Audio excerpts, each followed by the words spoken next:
నారాయణం నమస్కృత్య నరం చైవ నరోత్తమం దేవీం సరస్వతిం వ్యాసం తతో జయముదీరయేత్. సదాశివసమారంభాం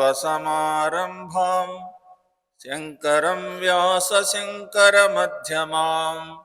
అస్మదాచార్యపర్యంతం వందే గురుపరంపరా. ధ్యానమూలం గురుర్మూర్తి పూజమూలం గురుర్పాదం మంత్రమూలం గురుర్వాక్యం మోక్షమూలం గురుర్కృపా.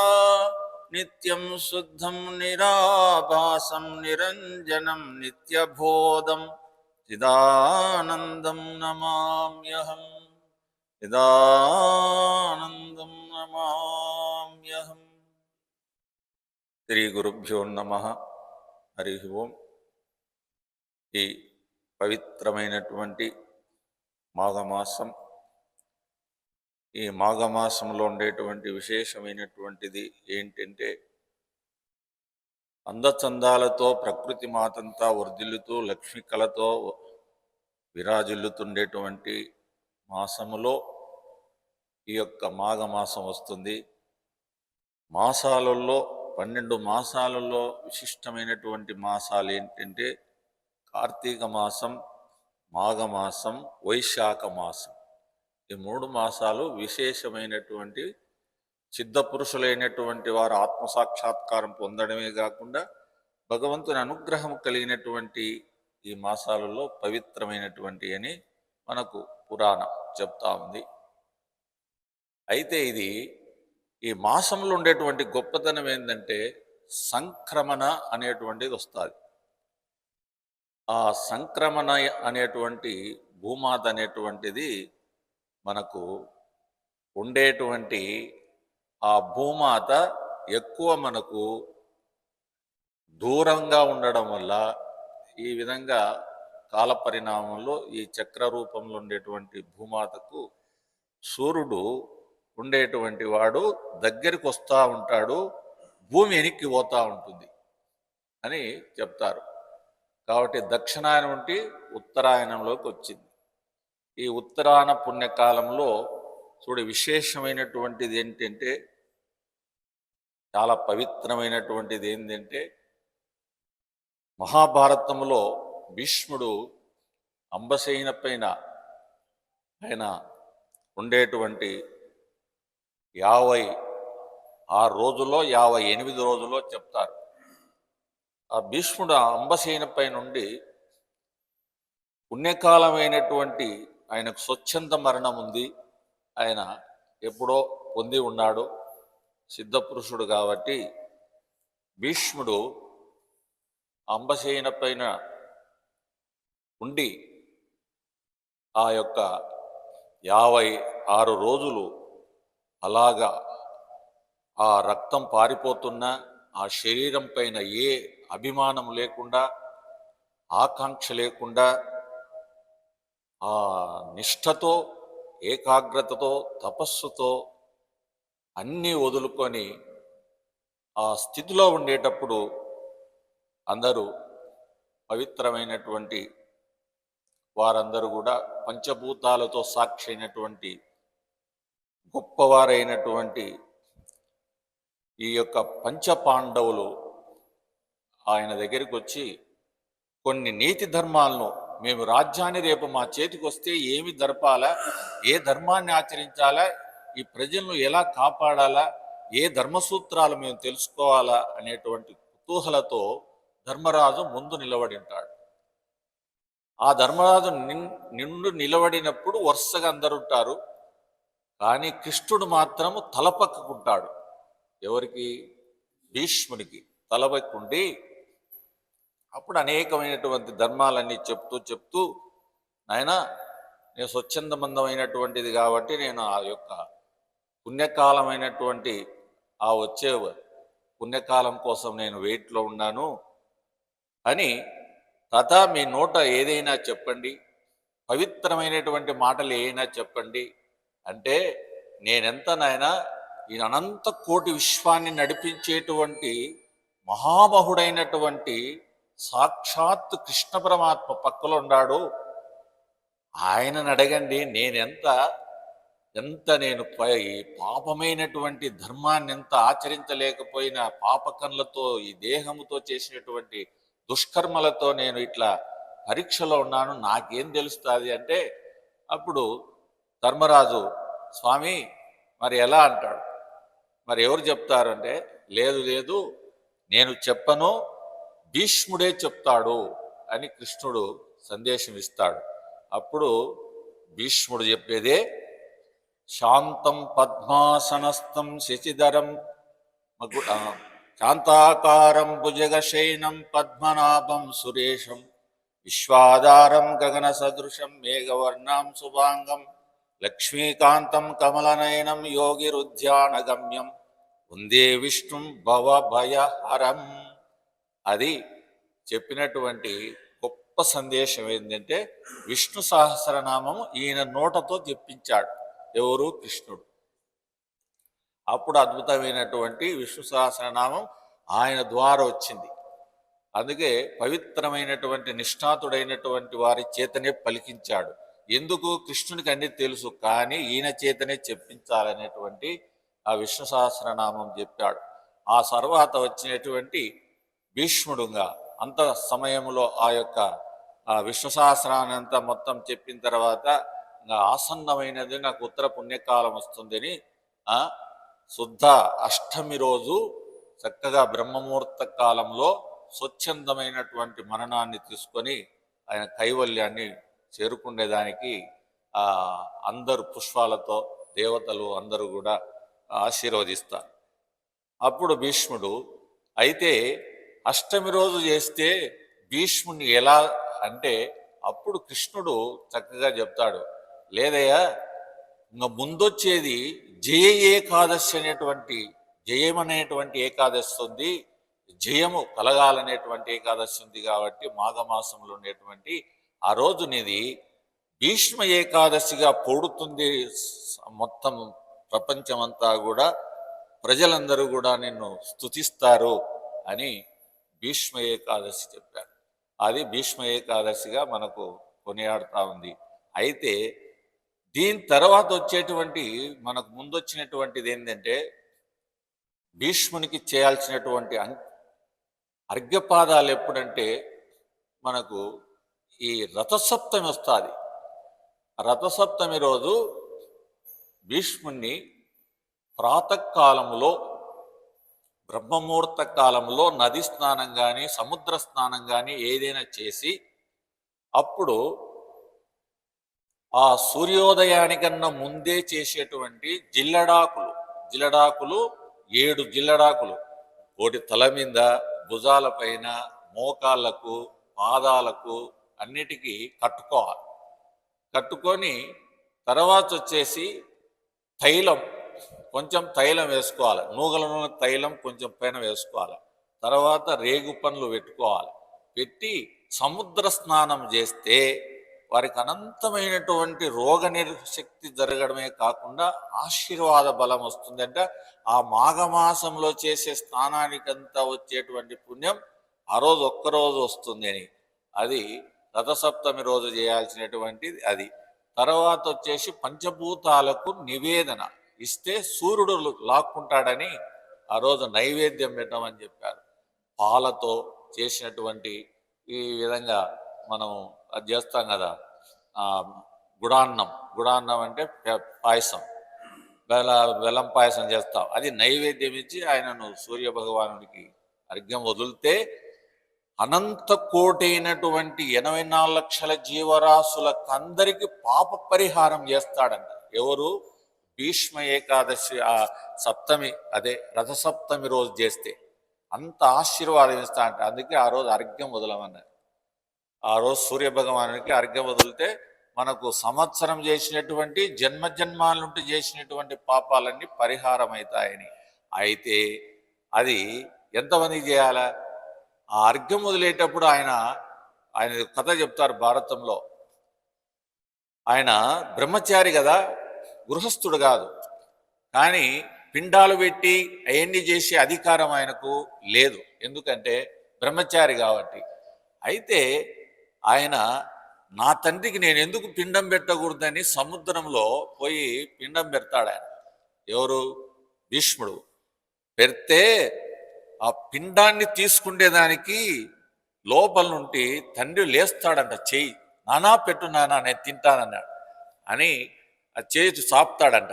చేసి చాపితే, తండ్రి నువ్వు మంచిదే, నా భక్తికి మెచ్చి నువ్వు తండ్రి వచ్చినావు, కానీ రేపు ఈ ప్రజలందరూ కూడా నా తండ్రి కనపడినా నా చేయి కనపడినా అబద్ధాలని చెప్తారు, అది ధర్మం కాదు, నువ్వు లోపలనే చేయి ఉంచు, నేను పైన పెట్టాలి, అట్లా చేయకూడదు, ఇది శాసిస్తే రేపు నాకు ఈ కర్మ అంతా నా పైన పడుతుంది, కాబట్టి నువ్వు లోపలికే ఉండు, పేస్తానంటాడు.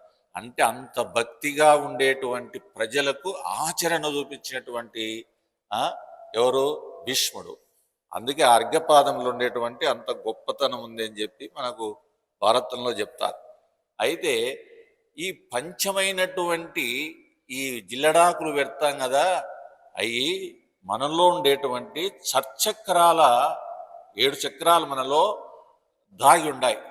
ఆ 7 చక్రాలు సప్తధాతువులలో ఆ 7 చక్రాలు ఇమిడినటువంటి దానిలకు ఆ సూర్యుని శక్తి, ఆ రోజు వచ్చే శక్తి మొత్తము మన పైన పడితే అంత శక్తిని తట్టుకోలేమని చెప్పేసి అవి అడ్డ పెడతారు.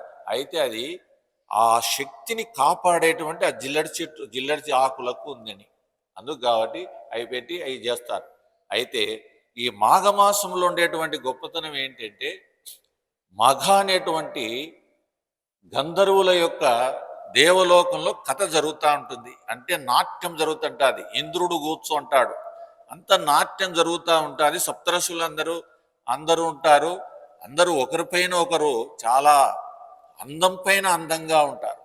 అప్పుడు జరిగేటప్పుడు ఆ జరుగుతుండేప్పుడు కథలో చాలా అందమైనటువంటి వాడు గంధర్వులలో ఒకడు చాలా అందంగా కనిపిస్తుంటాడు.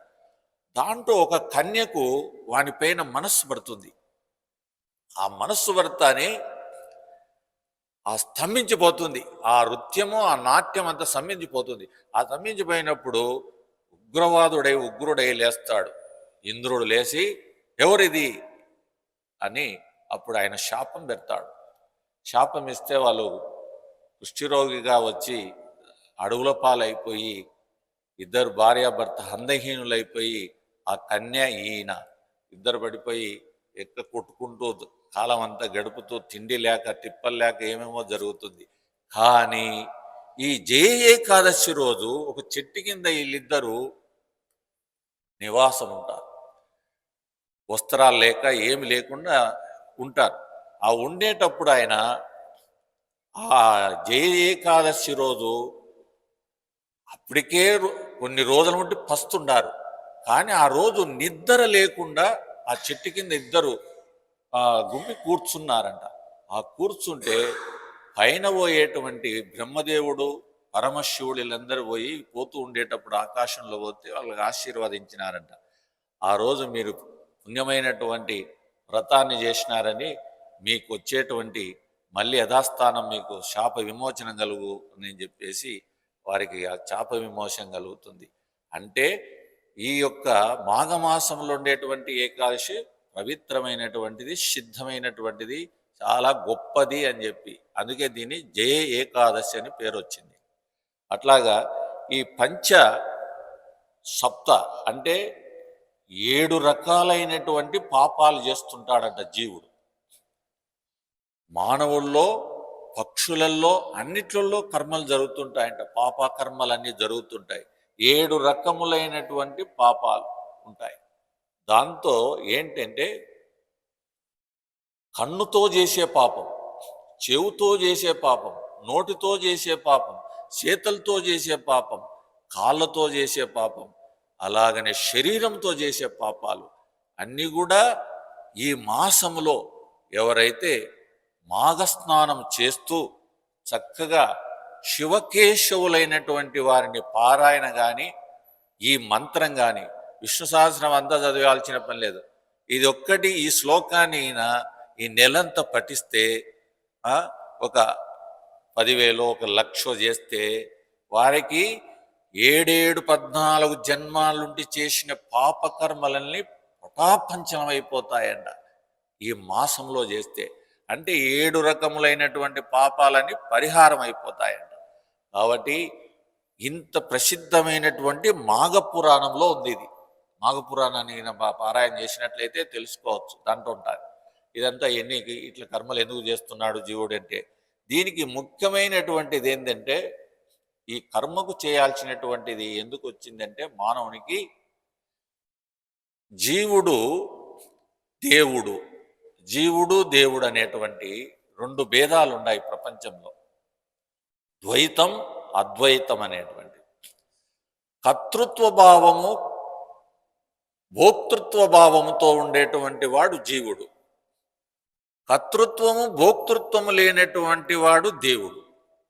కానీ మనలో నేను అనేటువంటి అంశతో ఉండేటువంటి పరమాత్మ కర్తృత్వం లేదు, భోక్తృత్వం లేదు, రెండిటికి సాక్షిగా ఉన్నాడు. ఆయన్ను తెలుసుకోవాలంటే మనం 3 విధాలుగా కర్మను చేస్తున్నాం. ఏంటి ఆ 3 విధాలైన కర్మలు నిత్య జీవనంలో జరుగుతూ ఉండేటువంటిది ఏంటంటే జాగ్రత్త లేనటువంటి వాడు దాని కాయముతో చేసే పాపం, శరీరంతో చేసే పాపాలు, నరకడము, కొట్టడము, ఇంకోటి ఏదైనా చేయడము, ఇలాంటి పాపం చేసేవాడు. ఇలాంటి శరీరంతో చేసేటువంటి పాపం. కానీ వాక్కు చేసేసేటువంటి పాపం ఉంది ఒకటి, అది ఇంకా మహా డేంజర్. శరీరానైనా అక్కడి నుండి దాక్కోవచ్చునేమో కానీ వాక్కును కంట్రోల్లో పెట్టుకొని వాక్కుతో దూషణ చేయకుండా, వాక్కుతో పొరపాటైనటువంటి నిందల అటువంటి ఏవి మాట్లాడకుండా ఉండడం అనేది పెద్ద సాధన. అందుకే స్వామీజీ ఏం చేసేవారు, సంవత్సరానికి 4 నెలలు ఏం చేసేవాడు చెప్పండి? ఏం చేస్తున్నాడు? మౌనం చేస్తున్నాడు. 4 నెలలు మౌనం పెట్టుకునేవాడు స్వామి. వాక్కును బంధించేవాడు. అంటే బాహ్యమైనటువంటి వాక్కు తపస్సును దాన్ని ఆచరించేవాడు. ఆయన జీవనం అంతా 50 సంవత్సరాల వరకు చక్కగా చాతుర్మాస దీక్షలో మౌన దీక్షను పాటించేవాడు.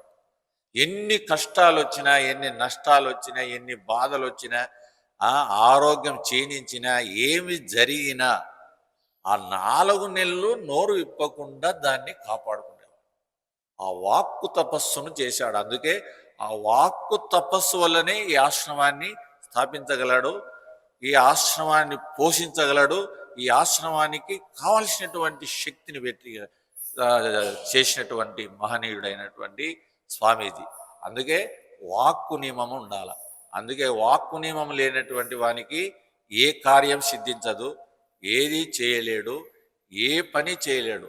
అందుకే మా భక్తుడు ఒకడు ఉన్నాడు, ఆశ్రమాన్ని బ్రహ్మముహూర్త కాలంలో ఎలా ప్రశాంతంగా ఉందో అలాగైనా మనం నియమిస్తే అది అద్భుతమైనటువంటి శక్తి వస్తుంది అంటాడు. కానీ అంత సంస్కారవేత్తలు, అంత సంస్కారంతో కూడుకునే వ్యక్తులు ఆశ్రమంలో నిలవడం కష్టం. ఎందుకంటే వాళ్ళు రాలేరు, వాళ్ళు ఎక్కడో కూర్చుంటారు. కాబట్టి సంస్కారహీనమైనటువంటి వారు కనీసము వాక్కును, అవతలోడు ధ్యానం చేస్తున్నాడు, తపస్సు చేస్తున్నాడో, సంధ్యావేళలో ఎలా ఉండాడో, మనం ఏమన్నా హాని కలుగుతుందో ఈ భయముతో ఆశ్రమంలో జీవించాలని చెప్పేసి వాడు అప్పుడప్పుడు అంటుంటాడు. అందుకు కాబట్టి సంధ్యావేళలో, సాయంకాల సంధ్యావేళలో కనీసం 40 నిమిషాలు మౌనంగా కూర్చోండి. మౌనంగా కూర్చోండి. మీ ఇంటిలో కానీ, మీ గుడిలో కానీ, ఇంకో చోట కానీ, ప్రశాంతంగా చెట్టు కింద కానీ 40 నిమిషాలను పాటించండి రోజు సంధ్యావేళ. అలాగ పాటిస్తూ ఉంటే మనకు అంతరమైనటువంటి ఆ శక్తి రావడమే కాకుండా పాప సంస్కారాలన్నీ వాక్కుతో చేసేటివన్నీ ఆ రోజు ప్రక్షాళనం అయిపోతాయి. అందుకు వాక్కు నియమము చాలా గొప్పది. అది వాక్కుతో చేసేటువంటి పాపం. కానీ ఇంకోటింది, ఇది చాలా డేంజర్ అయినటువంటిది. ఏంటంటే మనస్సుతో చేసే పాపం. ఇది చాలా ప్రమాదకరమైనటువంటి విషయం ఇది. ఎందుకంటే నువ్వు ఊరికన్నా పాత వాసనలో కొత్త వాసనలో ఏయో ఒకటి నలుపుతూనే ఉంటుంది, పీడిస్తానే ఉంటుంది. కళ్ళు మూసుకొని చూస్తే రీళ్ళిప్పినట్టు దిప్తుంటుంది. ఆ రీళ్ళిప్పినప్పుడు మన చిన్న మెదడు ఉంది, అది చాలా సూక్ష్మమైనటువంటి ఎంటుకలో కొన్ని భాగాలు చేస్తే కూడా దానికి సరిపోదు. అంత సూక్ష్మమైనటువంటి చిన్న మెదడులో అక్కడ చైతన్యం అనేటువంటిది సూక్ష్మాది సూక్ష్మమైనటువంటి చైతన్యంలో ఈ వైబ్రేషన్ అంటే ఈ శక్తి కదిలిందంటే దాన్ని పట్టుకోవడం చాలా కష్టం. అందుకే దీనికి మౌన నిష్ట, జపనిష్ట, పారాయణ నిష్ట, మౌనంగా ఉండడము, మితంగా మాట్లాడడము, మితంగా తినడము, ఇవన్నీ చెప్పినారు. అందుకే భగవద్గీత 6వ అధ్యాయంలో మనకేం చెప్పింది? యుక్తాహార విహారస్య యుక్త చేష్టస్య కర్మసు యుక్తా స్వప్నావబోధస్య. ఇలాగ నువ్వు నియమించుకో, పద్ధతిని నియమించుకో, శిక్షణ ఇచ్చుకో, నీ మనస్సుకు శిక్షణ చేయి అని మనకు భగవద్గీత సందేశం ఇస్తూ ఉంది. అయితే ఈ మనస్సును మనం కంట్రోల్ చేయడం అనేటువంటిదే చాలా కొన్ని కోట్ల కోట్ల కోట్ల జన్మల నుండి పేరకపోయింది. చూడండి, మనం బాగా వర్షాలు వచ్చిన తర్వాత ఎచ్చుదిన్నెలు ఉంటాయి పొలంలో, ఆ మేత పెట్టింటుంది. చూడు ఎంత మేత పెట్టింటుంది, ఒక్కొక్కటి 6 అడుగులు పెట్టింటుంది, 3 అడుగులు పెట్టింటుంది. ఒక్క సంవత్సరం వచ్చేనంత పెడితే ఈ శరీరం అనే పొలంలో ఎన్ని జన్మాల నుండి మేత పెట్టిందో ఈ వాసన, ఈ సంస్కార వాసనలు, ఈ పాప వాసనలు, ఇవన్నీ కూడా ఎంత మీద పెట్టిందో మనకు తెలియదు. అందుకే దానికి యుక్తాహార విహారస్య. ఇప్పుడు ఈ మనస్సును కంట్రోల్ చేయాలంటే ఏం చేయాలి? బాగా మాంసం తినాలా, మందు తాగాలా, వ్యవహారం చేయాలా, ఇష్టంగా మాట్లాడాలా, ఎన్ని చేసి వస్తాయి కదా? వస్తుంది కదా? ఎందుకు రాదు? అది ఈ దీన్లను యుక్తాహార విహారస్య. ఇది ఋషులందరూ కూడా ఆచరించినటువంటిది. ఏంటంటే పూర్వకాలంలో మంచినీళ్ళతో బతికిన వాళ్ళు ఉన్నారు, గాలితో బతికిన వాళ్ళు ఉన్నారు, పచ్చి కాయలు తిని బతికిన వాళ్ళు ఉన్నారు, ఆకులు తినే వాళ్ళు బతికినారు. నేను ఒక ఆయన చూసిన, నెల్లూరు అవతల మెడ్రాస్కు మధ్యలో 12 సంవత్సరాలైంది. ఆమె 100 గ్రాములు 200 గ్రాములు యాపాకు తింటాది, ఇంకేం తిందు, ఎవరితో మాట్లాడదు. 12 సంవత్సరాలు అయింది. నేను ఆమెను దర్శించేదానికి పోయినాను. ఎట్లా నియమించింది? బతికిందే. ఏం మాట్లాడు, ఊరికి ఆశీర్వాదం ఇచ్చంటారు, ఏం మాట్లాడు. 12 సంవత్సరాలు. కానీ ఇట్లా ఋషులు మన సాంప్రదాయంలో అనేకమైనటువంటి నియమాలతో బ్రతికినారు. అందుకే ఆరోగ్యం ఈనాడు ఏమైపోయింది? అందరికీ నడుం నొప్పులే, మాకు కూడా నడుం నొప్పులే. ఏంటి ఈ ఆహారం? అంత విషాహారం తింటున్నాం, అంత మందులు కొట్టిన ఆహారమే తింటున్నాం, అందరికీ నడుం నొప్పులే. మేము హాస్పిటల్కి పోతే 100 మంది అందరు నడుం నొప్పులే. 50 ఏళ్ళు 30 ఏళ్ళలోకి ఉన్నాయి, ఆడవాళ్ళకు ఉన్నాయి, మగవాళ్ళకు ఉన్నాయి. ఏమి ఇట్ట క్షీణించిపోయింది? ఎన్నెముక చూడు ఎంత దెబ్బతినింది. ఎందుకు? ఈ ఆహారమే పాయిజన్ అయిపోయింది. ఆ ఫుడ్ పాయిజన్, నీళ్లు పాయిజన్, అన్ని పాయిజన్ అయిపోయింది, అంతా కల్తీ అయిపోయింది. అందుకే ఆరోగ్యం పోయింది. ఆరోగ్యం పోతే ఏమవుతుంది? ఏమి సాధన చేయలేం. అందుకే దీంట్లో మహాత్ములందరూ చెప్పారు. ఏం చెప్పారు? యుక్తాహార విహారస్య. పాలు, పండ్లు, నెయ్యి ఇలాంటి శక్తికి తగినట్లు వాడుకోండి. ఇది సత్వశుద్ధి జరుగుతుంది. అంటే ఈ ఆహారాన్ని మనం ఇట్లా తింటే ఆరోగ్యమే ఒకటైతే మనస్సు పవిత్రం పొందుతుంది. ఆహారము ఎట్లా ఉంటే అట్లా మనస్సు పనిచేస్తుంది, ఆ ప్రవృత్తి దానికి పనిచేస్తుంది. అందుకే సూక్ష్మాంశమైనటువంటిది రక్తం. మనం తినే ఆ ప్రవృత్తితో తినేటువంటి ఆహారం అంతా కూడా తినే వాళ్ళందరూ కూడా ఏం చేస్తున్నారు? అవన్నీ తిని వాడు ఎట్లంటే అట్లా జీవితాన్ని ఎంత పాడు చేసుకుంటున్నాడు. ఆరోగ్యాన్ని అంతా పాడైపోతూ ఉంది. అట్లాంటి పండ్లు పాలు పూర్వకాలం అంతా నెయ్యి ఇలాగ తినే వాళ్ళందరూ ఆరోగ్యంగా అన్నారు, బాగా ఆనందంగా అన్నారు. ఇప్పుడు అన్నీ కల్తీ పాలే. మేము ఒక్కరమే మంచి పాలు తాగుతున్నాం ఈ ఆశ్రమంలో, ఏడలేవు, అన్నీ కల్తీ పాలే. ఏ కొంపలో చూసినా ఒక ఆవు లేదు, ఒక బర్రె లేదు. మళ్ళీ ఏమన్నంటే ఏమైనా పని చేస్తున్నారంటే దున్నలే చేయలే. పూర్వకాలం సేద్యాలు చేస్తున్నారు, ఇన్ని పనులు చేస్తున్నారు, ఇదే పొలమే, ఏ పెద్ద పొలం లేదు, ఇంత చేస్తని అంత సోమర్తనమే. పొద్దున లేచి ఒక బర్రె సాకునే వాళ్ళు లేరు, ఒక ఆవును సాకేవాళ్ళు, ఇంటింటికి ఆవు. ఉత్తరప్రదేశ్లో పోతే జీవనం దానితోనే చేస్తారు. పూరి గుడిసెలో కూర్చొని పాలు నీళ్లు కలపరు. నేను అప్పుడు స్వామీజీ విగ్రహాన్ని ఇచ్చేటప్పుడు అక్కడల్లా తిరిగి ఇచ్చినాను. ఒక 1 నెల రోజులు అక్కడ ఉన్నాం. ఎక్కడే కానీ స్వచ్ఛమైన పాలు. టీ తాగుతుంటే ఏమి కమ్మగంది. అంత బీదవాళ్ళే, అంత బీదవాళ్ళే. పాలు అమ్ముకుంటారు, పాలు అమ్ముతారు, జీవనం చేస్తున్నారు. వాళ్ళు రోజు ఒక్క పూట తింటారు 11 గంటలకు, 4 తూళ్ళు టీ తాగుతారు. మళ్ళంగా రాత్రే 9 గంటలకు ఏదన్నా తింటారు. 2 పూటల భోజనమే వాళ్ళు తినేది. కానీ ఆరోగ్యంగా ఉన్నారు. కానీ మన వాళ్ళు చూస్తే రామా ఏ ఇంట్లో లేవు, ఏ మేపులు దండిగండాయి. ఇప్పుడు ఇంకా పంటలు 2 పంటలు వండుతున్నాయి. ఒక్కటి బర్రె ఉండొచ్చు కదా, స్వచ్ఛమైన పాలు తాగొచ్చు కదా, మరి ఎట్లా ఆరోగ్యం ఉంటుంది? అందుకే కాబట్టి ఈ పండ్లు పాలు ఇవన్నీ 50 సంవత్సరాలు పోతే మాంసం తినేవాడు, మందు తాగేవాడు, ఇలాంటి వాళ్ళందరూ వదులుకొని సాత్విక ఆహారంలోకి రావాలి. జీర్ణమయ్యేది, తొందరగా జీర్ణమయ్యేది కావాలి. రాత్రిపూట 2 పండ్లు తిని కొద్దిగా ఒక గ్లాస్ మజ్జిగనో ఒక కాలు పాలో అట్ట తాగి శరీరాన్ని తేలికగా పెట్టుకుంటే సూక్ష్మమైనటువంటి మనస్సు మనం చెప్పినట్టు వింటుంది. ఆ కదలిక చెప్పినట్టు నడుస్తుంది. అందుకే ఆ తలంపులన్నీ మనం భరించలేక రజోగుణంతో చేటి తమోగుణంతో వచ్చేటువంటి ఆ తలంపులను, ఆ ఆలోచనలను, ఆ పాపాలను అన్ని భరించలేనటువంటి స్థితిలో ఉన్నప్పుడు ఏం చేస్తాడు? నిద్రపోనన్నా నిద్రపోతాడు, లేకుంటే రజోగుణం మీద పోయి ఎవరి మీదకైనా యుద్ధానికి పోతాడు. ఇంకా అనరాని మాటలన్నీ మాట్లాడతారు. అందుకే దాన్ని అంతఃకరణలో ఫస్ట్ చేసేటువంటిది సూక్ష్మమైనటువంటిది మనస్సు.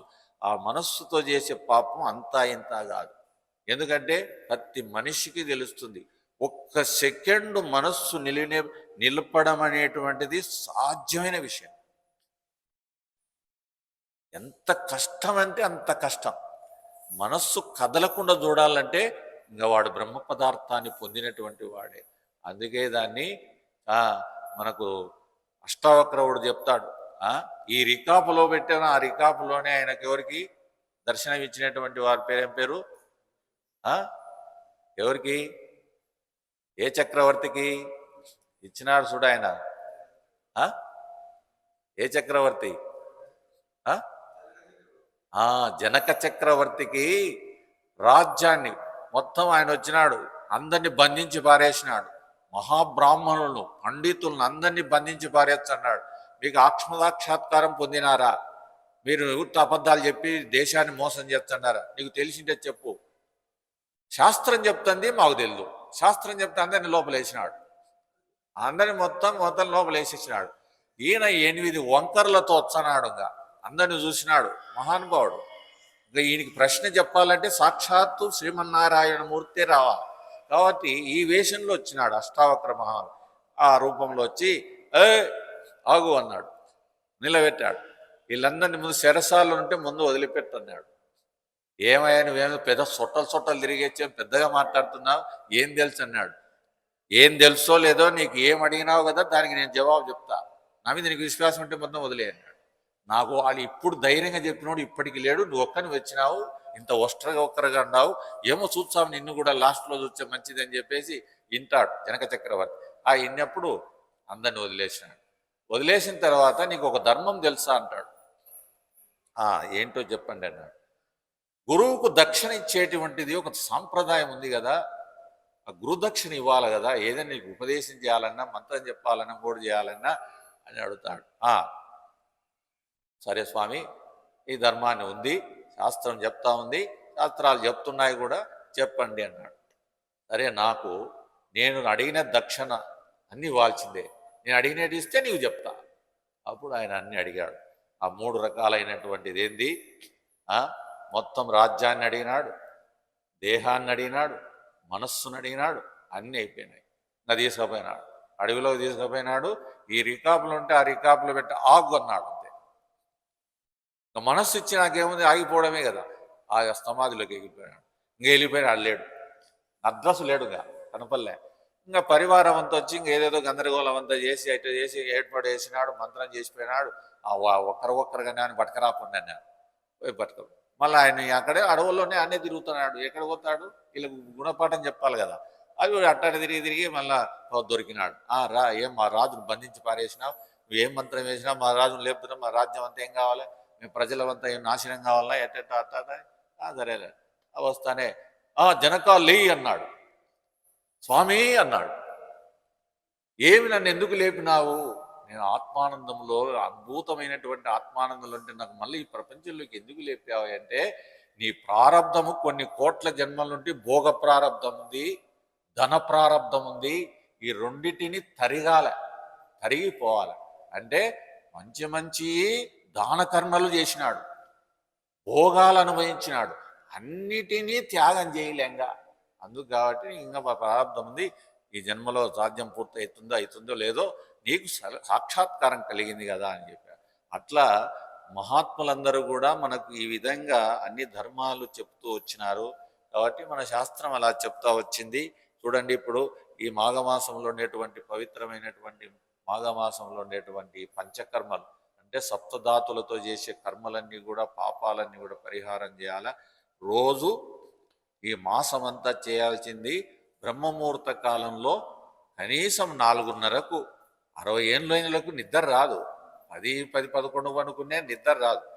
కనీసము గోరువెచ్చ నీళ్ళు, ఒక 2 చెంబులు నీళ్ళు పోసుకొని ఒక కుర్చీలో కూర్చొని శాంతాకారం భుజగశయనం పద్మనాభం సురేశం విశ్వాధారం గగన సదృశం మేఘవర్ణం శుభాంగం లక్ష్మీకాంతం కమలనయనం యోగిరుధ్యానగమ్యం వందే విష్ణుం భవభయహరం సర్వలోకైకనాథ్. ఈ ఒక శ్లోకం చదువుకోండి చాలు.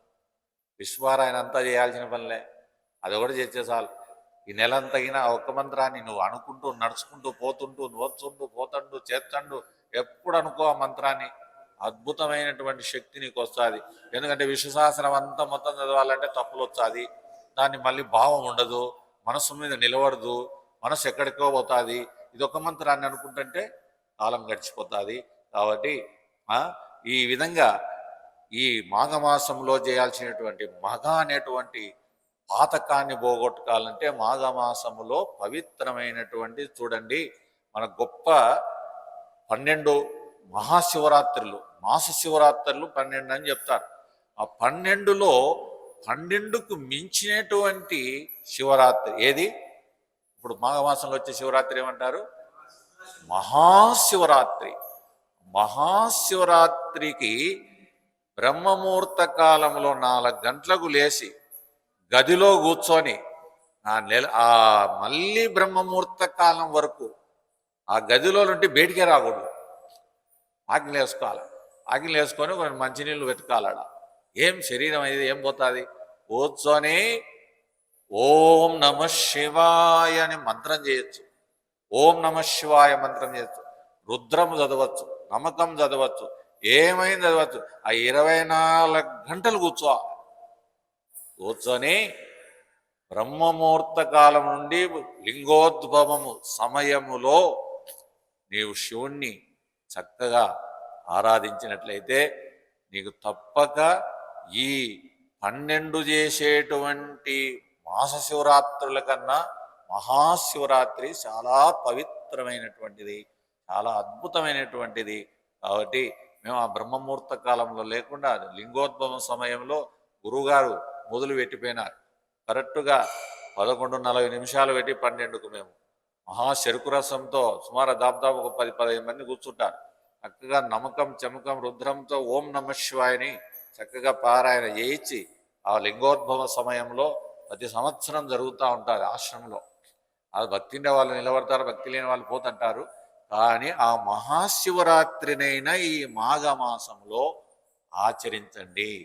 ఆ ఒక్కరోజైనా చక్కగా నియమం పెట్టుకోండి.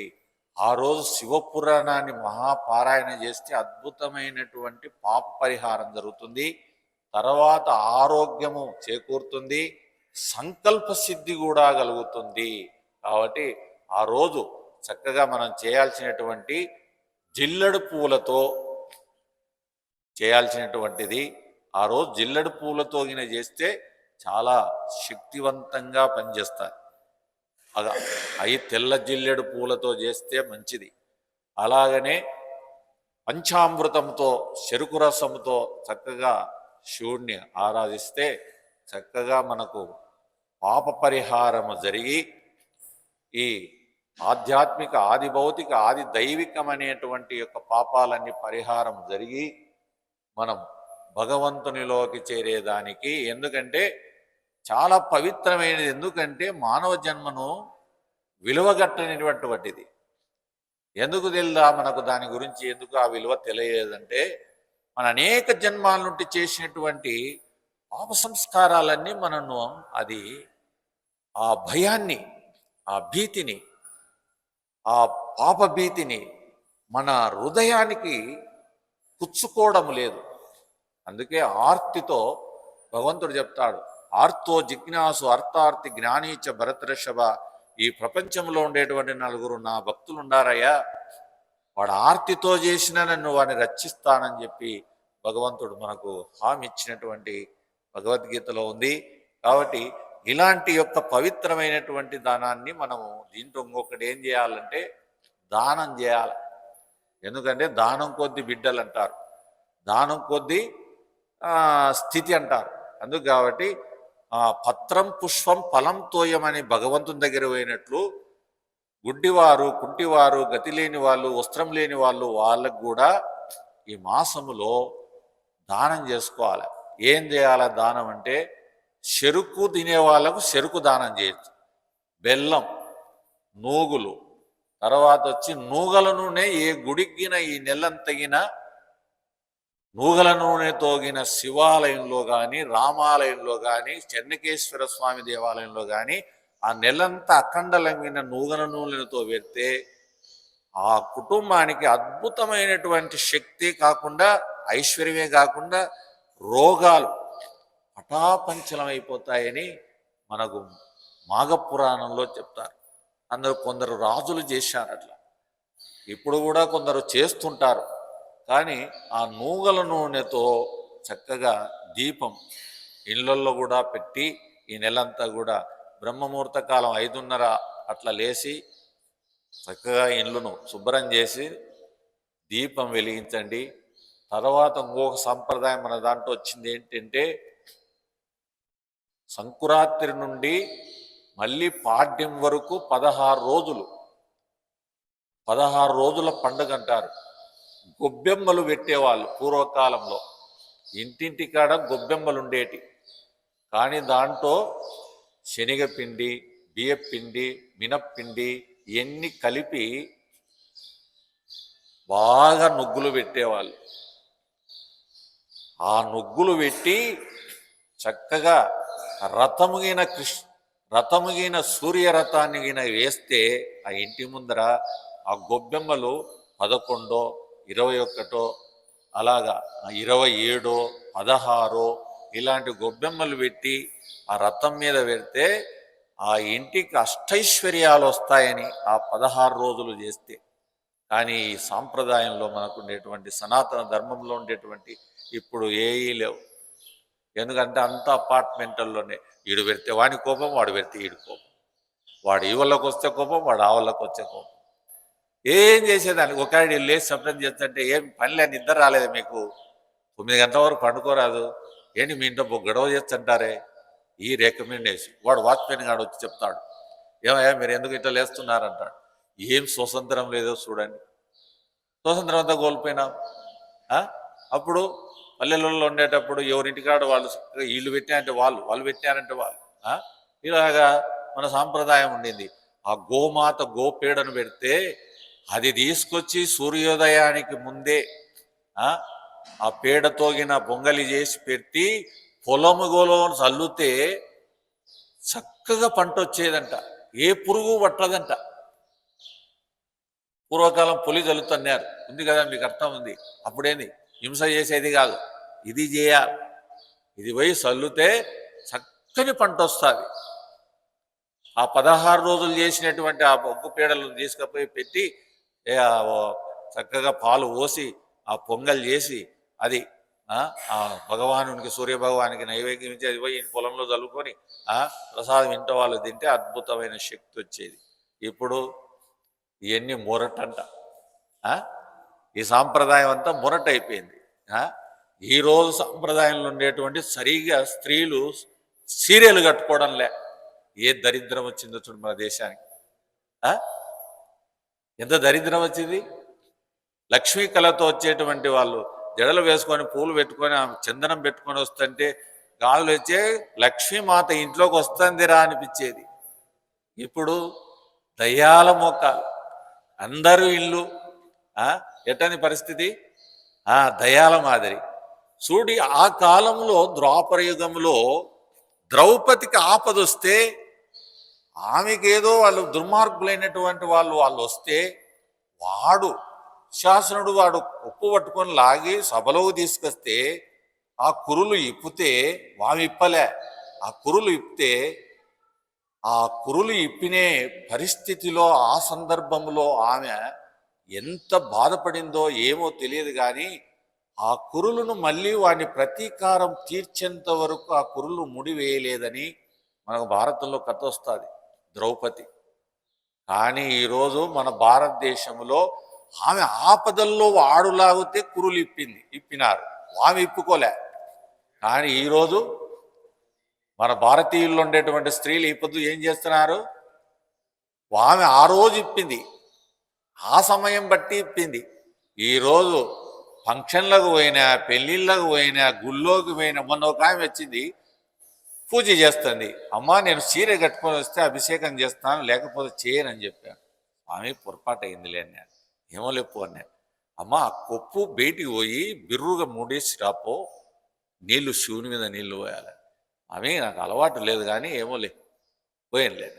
ఇంకా ఆమె అమేస వచ్చింది, ఆ ఎంటికలు వచ్చి మొత్తం శివుడి మీద పడినాయి. ఇంకా నీళ్లు పోసింది. ఎట్టుంటుంది? ఎంత దరిద్రం! ఎందుకు ఈ సాంప్రదాయం ఎందుకు ఇట్లా అయిపోయింది? ఇంట్లో తల్లిదండ్రులు చెప్పడం లేదు, ధర్మాన్ని ఆచరించడం లేదు, దాన్ని ఈ విధంగా చెప్పాలనేటువంటి ఆలోచనలు తల్లిదండ్రులకు లేదు. ఎందుకు నువ్వు అలా వేసుకుంటున్నావు, ఎందుకు ఆ డ్రెస్సును ఎందుకు అట్లా వేసుకుంటున్నావు? మొన్న ఒక ఆయన వచ్చినారు, మంచి వయసులో ఉన్నారు, 25 సంవత్సరాలు 30 ఏళ్ళు ఉంటాయి. మొత్తం ఒక డ్రెస్ వేసుకొని వచ్చినారు. గుళ్ళల్లోకి ఆశ్రమాలలోకి పోవచ్చా అనే ధర్మం అన్న తెలియాలనా? సాంప్రదాయం తెలియడం లేదు. ఎక్కడ గుళ్ళలోకి అట్లా పోవచ్చా? ధర్మంగా పోవాలి కదా, ఆ పద్ధతులు కూడా లేవు. అట్లా సమాజం మంది పాడైపోయింది.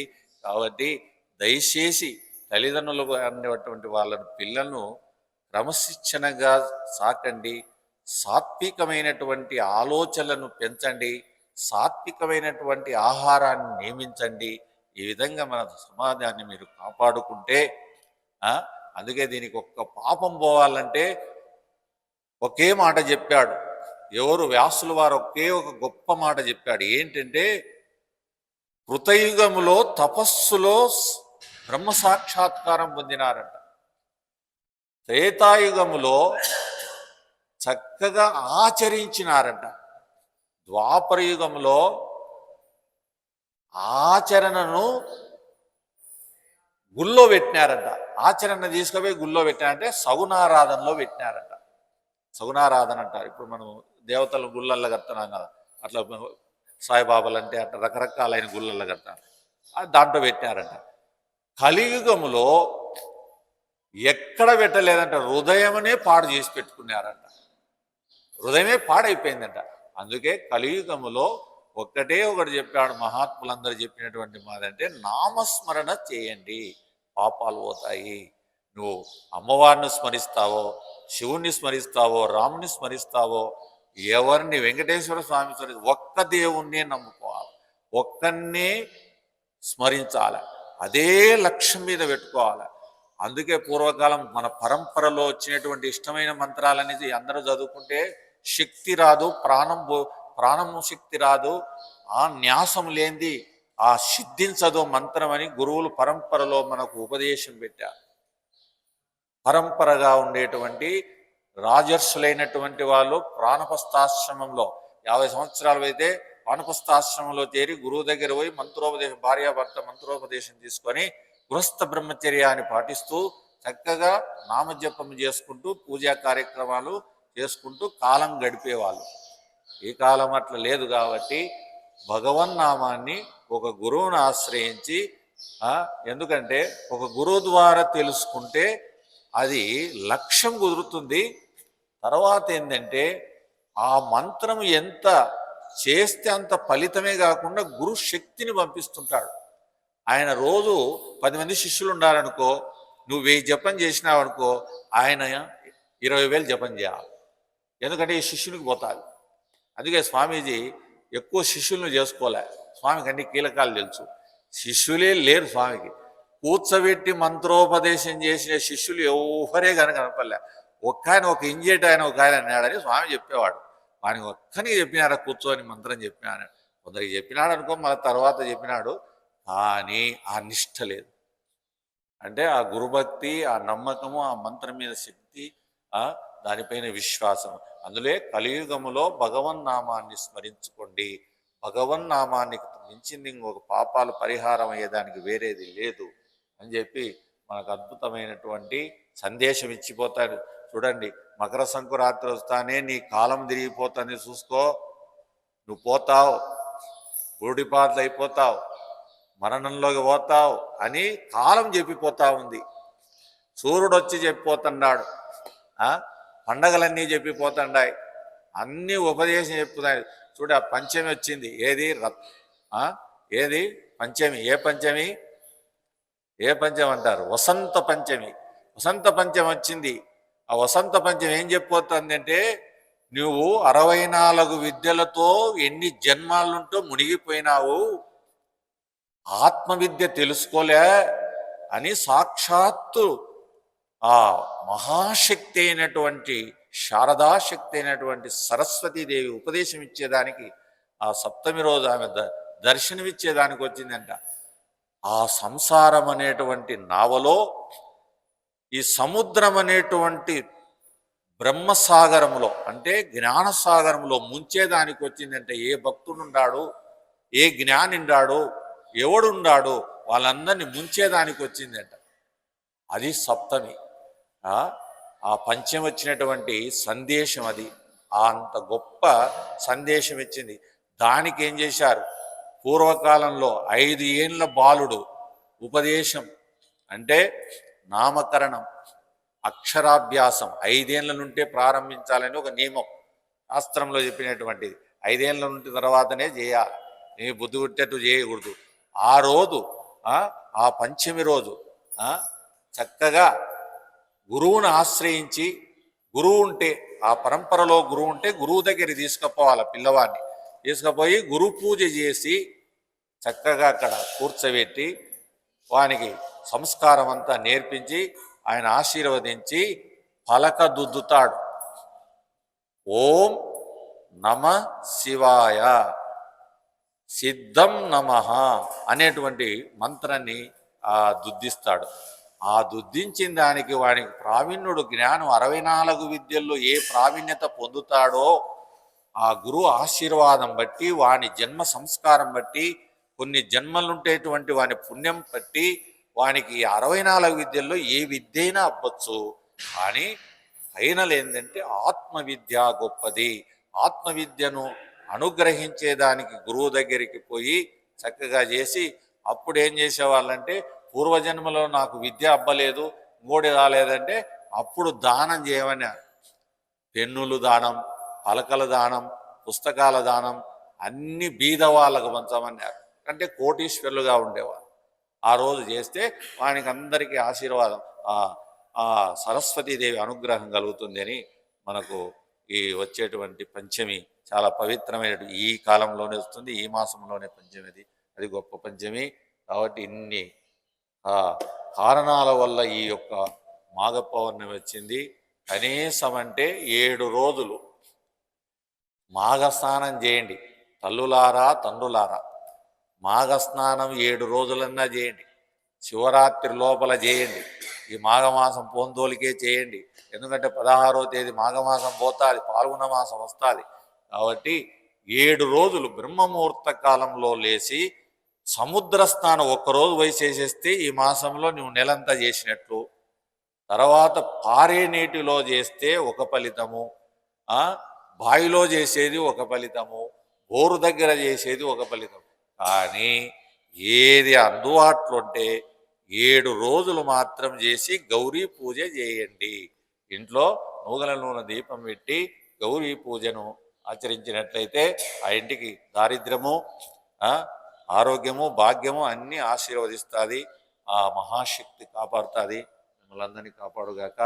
హరి ఓం తత్సత్.